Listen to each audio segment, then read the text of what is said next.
সেই ছোটোবেলা থেকে ক্রিসমাস ট্রি সাজানো, ডেকোরেশন করা ওই একইভাবে চললো। আজ এত বছর কেটে গেছে। ২ মেয়ে বড়ও হয়ে গেল। সেই হবিটা কিন্তু এখনও ধরে রেখেছি। পিচবোর্ডে যে বাড়িগুলো বানিয়েছিলাম সেগুলো এখন পেপার দিয়ে র্যাপ করে নিলাম। ক্রিসমাস ডেকোরেশন করি বলে অনেকেই আমার প্রশ্ন করে, তুমি কি ক্রিশ্চান? ল্যান্টার্ন বানানোর জন্য বেলুনটার ওপরে ফেভিকল দিয়ে তারপর থ্রেড দিয়ে পুরো ওটাকে পেঁচিয়ে দিয়েছি। এ হচ্ছে আমাদের ডেলিভারি বয় লিও। কতগুলো ক্যান্ডেল অর্ডার করেছিলাম মিশো থেকে। পার্সেল আসলে লিওই নিয়ে আসে সবসময়। 6 পিস ব্যাটারি ক্যান্ডেল নিয়ে এসেছি ল্যান্টার্নের ভেতরে। আর যে ঘরগুলো বানিয়েছি তার ভেতরে এগুলো দেব। ফাইনালি এখন ক্রিসমাস ট্রি সাজানোর পালা। এবার ক্রিসমাস ট্রিটাকে বার করলাম। একটা বছরের জন্য ওকে ভালো করে মুড়ে রেখে দিই।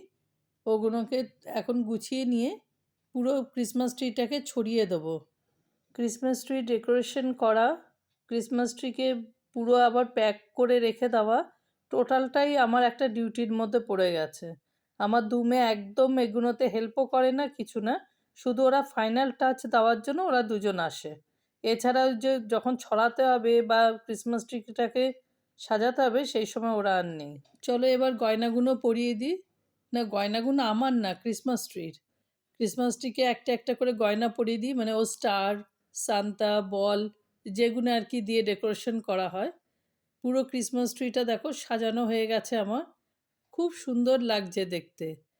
যখন এমনি প্লেন রয়েছে ততটা ভালো লাগছে না, ওর ছোট ছোট গিফটগুলো ঝোলানোর পরে সত্যিই সুন্দর লাগছে।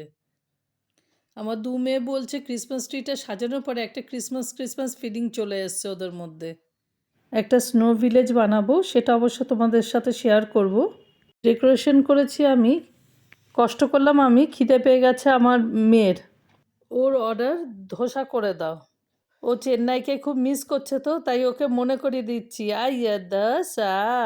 ধোসাটা বসিয়ে দিয়ে ওকে সুইট পটেটোটা রোস্ট করে একটু লেবু আর একটু নুন দিয়ে ওটা দিয়ে দিলাম। এদিকে আমাদের লিও সিম্বারও খিদে পেয়ে গেছে, ওদেরও একটু স্ন্যাক্স দিয়ে দিই।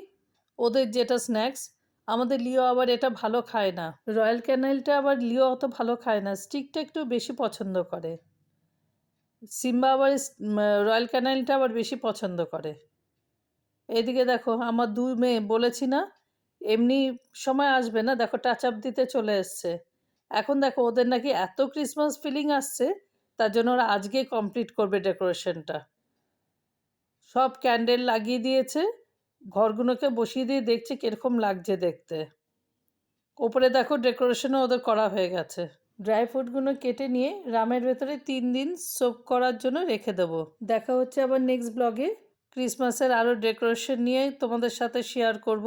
এখানেই শেষ করলাম, তোমরা কিন্তু সঙ্গে থেকো।